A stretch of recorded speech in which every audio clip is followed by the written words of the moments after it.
अस्सलाम वालेकुम स्टूडेंट्स। आज हम लोग इलेक्ट्रोकेमिस्ट्री का जो हमारा टॉपिक है इलेक्ट्रोकेमिकल सेल, उसकी एक टाइप पढ़ेंगे जो कि हमारे पास है गैल्वानिक सेल। तो स्टूडेंट्स, गैल्वानिक सेल क्या है? ये एक ऐसी डिवाइस है जो क्या करती है, केमिकल एनर्जी को कन्वर्ट करती है इलेक्ट्रिकल एनर्जी में। तो इसी हम लोग क्या कह देते हैं, गैल्वानिक सेल।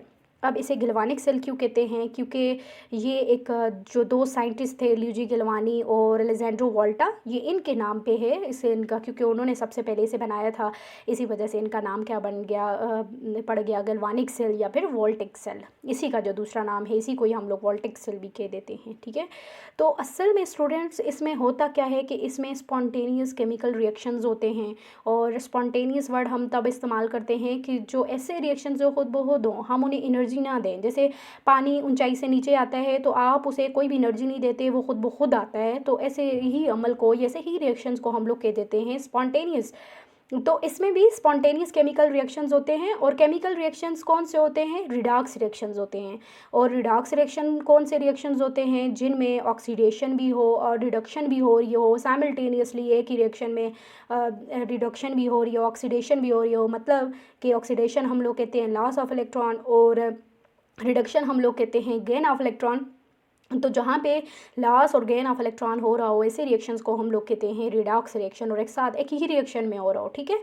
तो इसमें भी रिडॉक्स रिएक्शंस होते हैं, और उनके जो रिएक्शंस होते हैं उन्हीं की वजह से ये फिर क्या हो जाती है, किसमें क्या जनरेट होती है, इलेक्ट्रिक करंट जनरेट होता है या इलेक्ट्रिसिटी जनरेट होती है।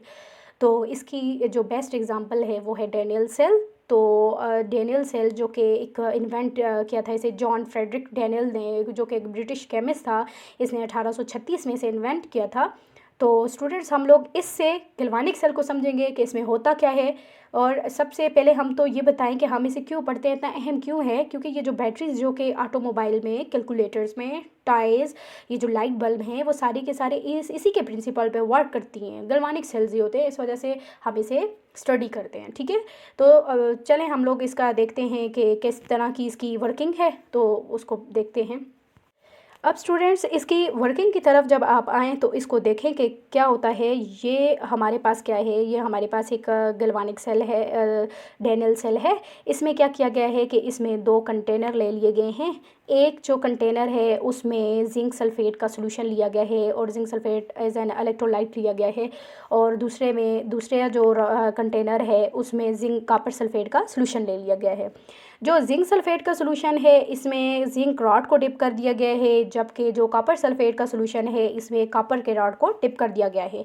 फिर इन दोनों रॉड्स को वायर्स के थ्रू वोल्ट मीटर से अटैच कर दिया गया है, या यहाँ पे बल्ब भी अक्सर लगा लिया जाता है ताकि हमें पता चले।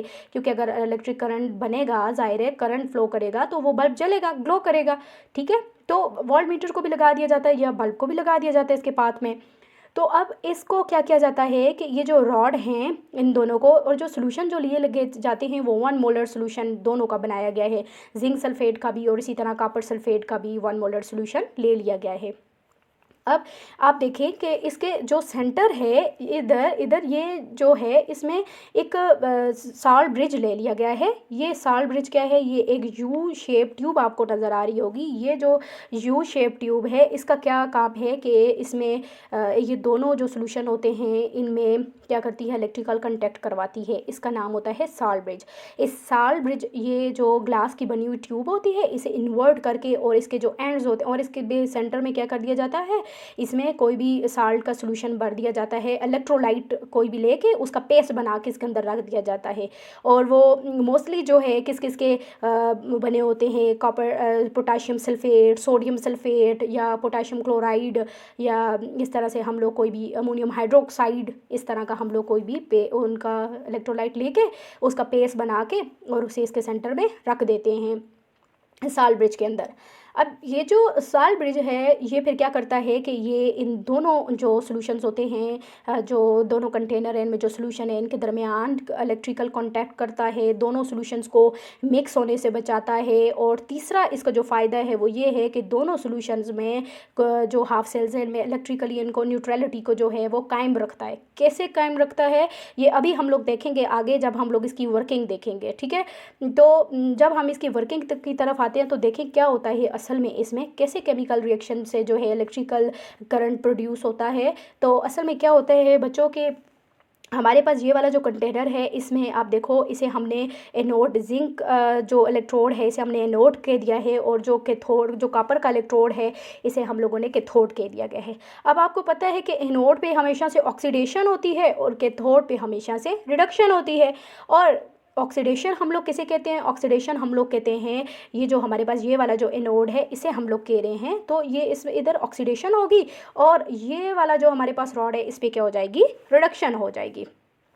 अब क्या है आपके पास कि असल में इसका यहाँ पे क्या होगा कि आपके पास ये वाला जो रॉड है, ये वाला यहाँ पे क्या होगा कि ये जो जिंक रॉड है ये क्या करेगा, अपने 2 इलेक्ट्रॉन देगा, जैसे ही अपने इलेक्ट्रॉन देगा तो ये क्या करेगा, जिंक की फॉर्म में इधर सोल्यूशन में जमा होता जाएगा, जिंक आयन की फॉर्म में Zn+2 आयन की फॉर्म में यहाँ पे जमा होता जाएगा।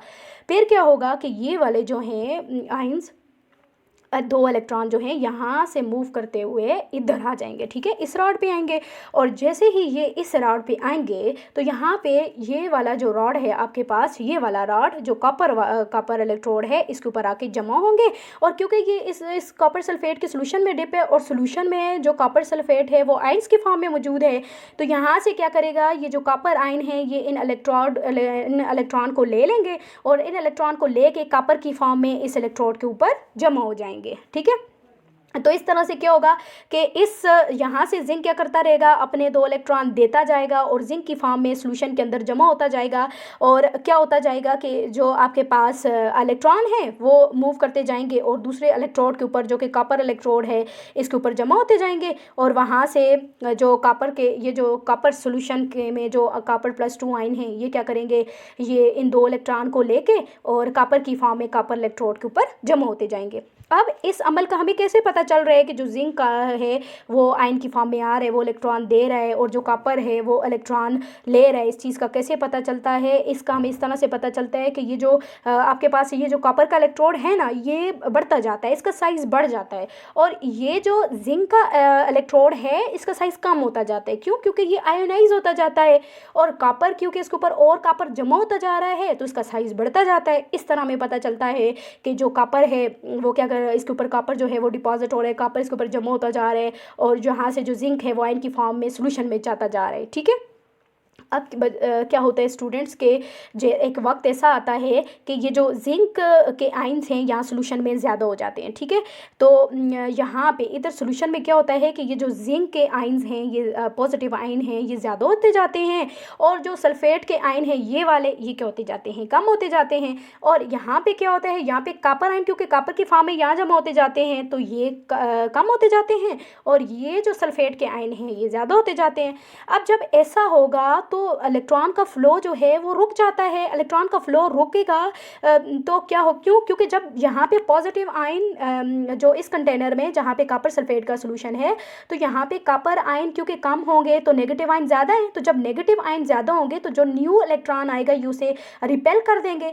और जबकि ये वाला जो आपके पास जो जिंक वाला कंटेनर है तो इसमें क्या होगा कि इसमें जो क्योंकि यहाँ पे पॉजिटिव आयन आपके पास ज़्यादा है, तो जब पॉजिटिव आयन ज़्यादा होते जाएंगे तो ये क्या करेंगे कि ये इस इलेक्ट्रॉन को यहाँ से ये देंगे ही नहीं, मतलब जो इलेक्ट्रॉन जाएगा भी ये उसको जाने ही नहीं देंगे, ये खुद रख लेंगे, ठीक है, उसको जाने ही नहीं देंगे। इस तरह से इलेक्ट्रॉन का फ्लो रुक जाएगा, और जैसे ही इलेक्ट्रॉन का फ्लो रुकेगा तो आपको पता है कि करंट का फ्लो भी क्या हो जाएगा, रुक जाएगा। तो इसी वजह से यहाँ पे साइंटिस्ट ने डैनियल ने क्या किया कि साल्ट ब्रिज को इंट्रोड्यूस करवाया। अब इस साल्ट ब्रिज का क्या फंक्शन है कि ये जो साल्ट ब्रिज आपके पास है कि ये वाला जो साल्ट ब्रिज है इसका क्या फंक्शन है कि ये क्या करता है, ये इलेक्ट्रिकल कॉन्टैक्ट करवाता है, मतलब 2 सोल्यूशन के दरमियान, हमने ये तो पढ़ा कि ये दोनों के दरमियान इलेक्ट्रिकल कॉन्टैक्ट करवाता है, मिक्सिंग से बचाता है। तो तीसरा अब इसका जो रोल है वो बड़ा अहम है, और वो इसका रोल क्या अहम है कि ये क्या करता है, जब यहाँ पे कमी होगी नेगेटिव आयन की तो ये जो नेगेटिव आयन ये वाले हैं इनको ये सोल्यूशन के अंदर भेज देगा, क्योंकि यहाँ पे जो इसके एंड्स हैं ये वाले जो एंड्स इसके हैं इधर हमने क्या किया हुआ है, रुई रखी हुई है, पोरस मटेरियल रखा हुआ है।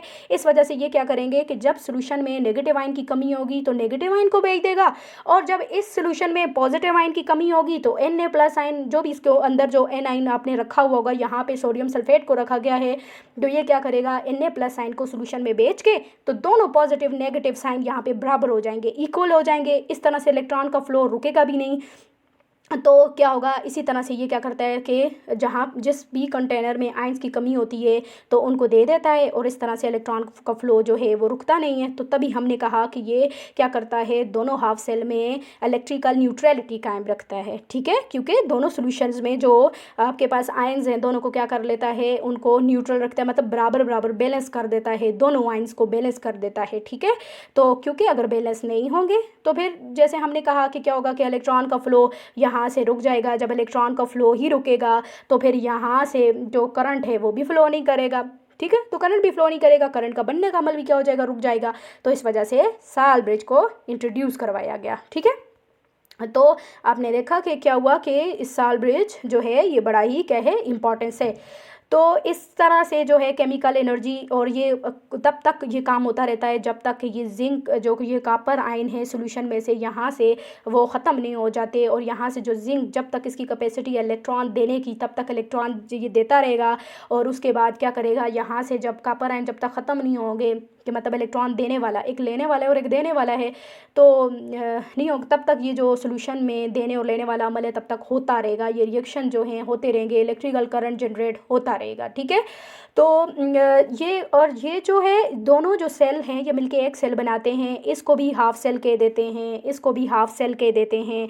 ठीक है, इन दोनों हाफ सेल के रिएक्शंस इनमें जो जो हो रहे हैं इनको जमा करने से एक जो रिएक्शन आता है उसे हम लोग कह देते हैं कौन सा रिएक्शन, ये ओवरऑल रिएक्शन या सेल रिएक्शन हम लोग इसको कह देते हैं। ठीक है, ओवरऑल रिएक्शन हो जाता है इसका।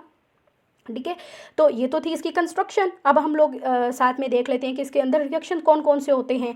तो इसके लिए क्या है हमारे, अब स्टूडेंट्स हम इसका सेल रिएक्शन देख लेते हैं। सेल रिएक्शन में क्या होता है हमारे पास के ये हमारे पास इसका सेल रिएक्शन है, और सेल रिएक्शन में क्या होता है हमारे पास के जो एक हाफ सेल जो है हमारे पास जो कॉपर रॉड वाला है, कॉपर सल्फेट सोल्यूशन वाला, और दूसरा जिंक सल्फेट सोल्यूशन वाला है, इनमें जो दोनों पे जो रिएक्शन हो रहे हैं ओवरऑल इनको हम लोग सम करते हैं, और इससे जो रिएक्शन आता है उसे हम लोग ओवरऑल रिएक्शन कह देते हैं। मतलब दोनों हाफ सेल के रिएक्शंस को सम करने से जो रिएक्शन होता है वो हमारे पास सेल का रिएक्शन होता है। ठीक है, तो अब हम लोग देखते हैं, इस पे आ जाते हैं जो कि हमारे पास है क्या आ जाता है हमारे पास हाफ सेल कौन सा, जिस पे कि ऑक्सीडेशन हो रही होती है, जो कि हमारे पास एनोड है। तो हमने कहा दो इलेक्ट्रोड है हमारे पास, एक हमारे पास एनोड है और एक हमारे पास कैथोड है।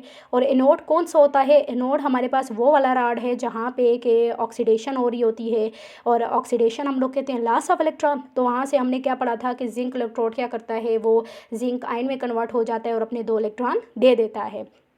तो ये जो जिंक +2 आयन है ये सॉल्यूशन में चले जाते हैं, और जो 2 इलेक्ट्रॉन है वो आउटर सर्किट से होते हुए कॉपर इलेक्ट्रोड के ऊपर जमा होते हैं।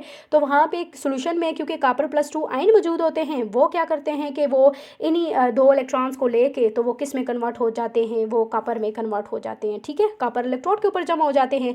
तो इस तरह से ये दोनों रिएक्शन है, इन दोनों रिएक्शन का जब हम लोग सम करते हैं तो हमारे पास ओवरऑल रिएक्शन आता है कि जिंक और जो कॉपर +2 आयन है ये दोनों क्या बना देते हैं, जिंक आयन में कन्वर्ट हो जाता है, और जो कॉपर है वो कॉपर में कन्वर्ट हो जाता है।